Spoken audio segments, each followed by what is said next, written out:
नमस्कार, मी पंजाब डक 26-27 त्याच्यानंतर 28, 29, 31 पर्यंत दररोज वेगवेगळ्या भागात आता पाऊस पडणार आहे. पण आता काय होणार आहे, ह्या पावसाचं स्वरूप रिमझिम नाही राहणार. काय होणार, दुपारपर्यंत चांगलं असं कडाक्याचं ऊन पडेल आणि 2-2:30च्या नंतर जोराचा पाऊस पडणार आहे. म्हणून हा अंदाज सर्व शेतकऱ्यांना लक्षात यायचा. राज्यात सांगायचं झालं तर पूर्व विदर्भ, पश्चिम विदर्भ, दक्षिण महाराष्ट्र, उत्तर महाराष्ट्र, कोकणपट्टी, खानदेश, मराठवाडा सगळीकडे आणखीन जवळपासून 5 ऑगस्टपर्यंत दररोज वेगवेगळ्या भागात विखुरलेल्या स्वरूपाचा पाऊस चालूच राहणार आहे. म्हणून हा अंदाज लक्षात यायचा. शेतकऱ्यांनी जशी वेळ भेटेल तशी शेतीचे कामे करून घेणे म्हणजे हे एक सगळ्यात महत्त्वाचं आहे. त्याच्यानंतर राज्यात सांगायचं झालं तर आणखीन परत सोलापूर जिल्हा, लातूर जिल्हा, धाराशिव जिल्हा त्या भागामध्ये देखील त्या शेतकऱ्याला सांगू इच्छितो तुमच्याकडे देखील काय होणार आहे, 5 ऑगस्टच्या दरम्यान तुमच्याकडे देखील चांगला जोराचा पाऊस पडणार आहे. म्हणून हा अंदाज लक्षात यायचा, कारण की तुमच्यासाठी आनंदाची बातमी. त्याच्यानंतर विदर्भामध्ये देखील काय होणार आहे, 5 ऑगस्टपर्यंत दररोज वेगवेगळ्या भागात विखुरलेल्या स्वरूपाचा पाऊस पडणार आहे. दुपारपर्यंत चांगलं कडाक्याचं ऊन पडणार, पण दुपारी 2:30-3च्या नंतर जोराचा पाऊस येणार. म्हणून हा अंदाज सर्व शेतकऱ्यांना लक्षात यायचा.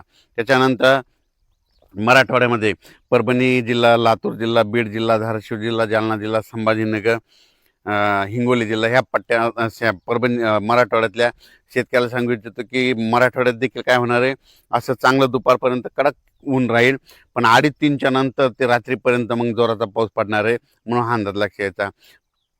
तर आता जास्त पाऊस कुठं पडणार आहे, तर तुम्हाला एक सांगू इच्छितो, जास्त पाऊस सांगायचं झालं तर म्हणजे कोकणपट्टीपासून ते पालघर म्हणजे रत्नागिरी पासून ते पालघरपर्यंत तिकडं मात्र पावसाचा जोर असाच कायम राहणार आहे 31 ऑगस्टपर्यंत, आपलं 31 जुलैपर्यंत. म्हणून हे अंदाज लक्षात यायचा. म्हणजे रत्नागिरी, पुणे ते कोकणपट्टी घाटमाता ते पाऊस चालू राहणार आहे. त्याच्यानंतर वरती इकडं नाशिक, त्र्यंबकेश्वर, त्याच्यानंतर नंदुरबार जिल्हा, विशेष म्हणजे तिकडे आतापर्यंत पाऊस कमी पडलेला आहे. पण त्याच्यामध्ये आता ह्या 5 दिवसामध्ये नंदुरबार जिल्हा, धुळे जिल्हा, जळगाव जामोद घाटाच्या खाली, बुलढाणा इकडं, अचलपूर, त्याच्यानंतर अमरावती, मोर्शी ह्या पट्ट्यामध्ये काय होणार आहे, ते 5 ऑगस्टच्या दरम्यान काही ठिकाणी मुसळधार पाऊस पडणार आहे. म्हणून हा अंदाज लक्षात घ्यायचा. त्याच्यानंतर इकडं तेलंगणात देखील चांगला आहे. आणखीन 5 ऑगस्टपर्यंत चांगला पाऊस राहणार आहे. तेलंगणातल्या शेतकऱ्यांना अंदाज लक्षात यायचा. कर्नाटकमध्ये देखील तशीच परिस्थिती राहणार आहे. म्हणून हे लक्षात यायचं. गुजरातमध्ये मात्र सुरत असो, अहमदाबाद असो, तिकडं मात्र अतिवृष्टी होणार आहे. म्हणून हा अंदाज गुजरातच्या शेतकऱ्यांनी घ्यायचा. गुजरातकडं मध्य प्रदेश म्हणजे इंदोर, खंडवा, त्या बुरामपूर ह्या पट्ट्यामध्ये काय होणार, तिकडं अतिमुसळधार पाऊस पडणार आहे. त्याच्यामुळे काय होणार आहे, मग त्याच्या बाजूला मराठवाडा लगत आहे, सीमा लगत आहे. मग त्याच्यामुळं मराठवाड्यामध्ये महाराष्ट्र लगत आहे. तर बुरामपूरच्या बाजूला मग जळगाव जामोद येतं, इकडं अचलपूर येतं, परतवाडा येतं, त्याच्यानंतर इकडं रायवेर येतं, तिकडं नंतर पाचोळा, भडगाव, हे जळगाव जिल्ह्यामध्ये काय होणार, मध्य प्रदेशमध्ये मुसळधार पाऊस पडणार असल्यामुळं जळगाव जिल्हा, धुळे जिल्हा, नंदुरबार जिल्हा, अमरावती जिल्हा, बुलढाणा जिल्हा घाटाच्या खाली म्हणून ह्या परिसरामध्ये मात्र मुसळधार पाऊस पडणार आहे ह्या 5 दिवसामध्ये. म्हणून ही अंदाज लक्षात यायचा. त्याच्यानंतर नागपूर, भंडारा, गोंदिया, चंद्रपूर, यवतमाळ, वाशिम, हिंगोली, नांदेड ह्या परिसरामध्ये देखील त्या शेतकऱ्याला सांगू इच्छितो की आता म्हणजे ते 5 ऑगस्टपर्यंत दररोज 1 दिवस आड तिकडे देखील असाच पाऊस चालू राहणार आहे. एकदम पाऊस बंद होणार नाही. म्हणून हा अंदाज शेतकऱ्यांनी लक्षात यायचा.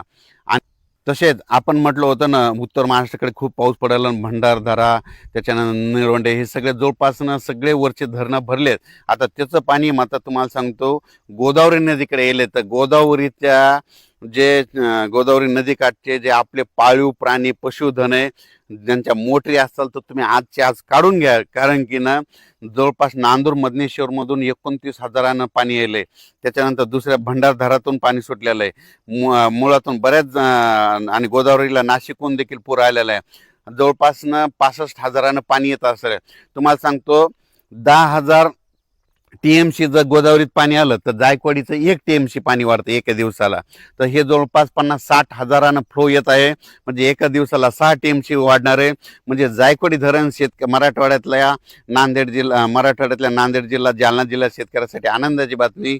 बीड जिल्ह्यासाठी जायकवाडीमध्ये तुम्हाला सांगतो एका दिवसाला 6 टीएमसी. माझा अंदाज आहे ह्या पावसामध्ये जवळपास जायकवाडी 42% जाण्याची शक्यता आहे, म्हणून हे अंदाज लक्षात येतात. सध्या जी आता पाऊस चालू आहे तर तुम्हाला सांगतो सोलापूर जिल्हा, लातूर जिल्हा आणि धाराशिव जिल्हा, बीड जिल्हा थोडंफार काही भागात कमी आहे, कडा आष्टीकडं.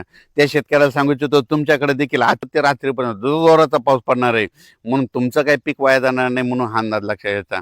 म्हणजे सांगायचं झालं तर आता आजपासून जे आता रिमझिम पाऊस नाही राहणार, आता पाऊस जोराचा पडणार आहे, म्हणून हा अंदाज सर्व शेतकऱ्यांना लक्षात यायचा. अचानक वातावरण बदल झाला, परत एक मेसेज दिला जाईल. धन्यवाद.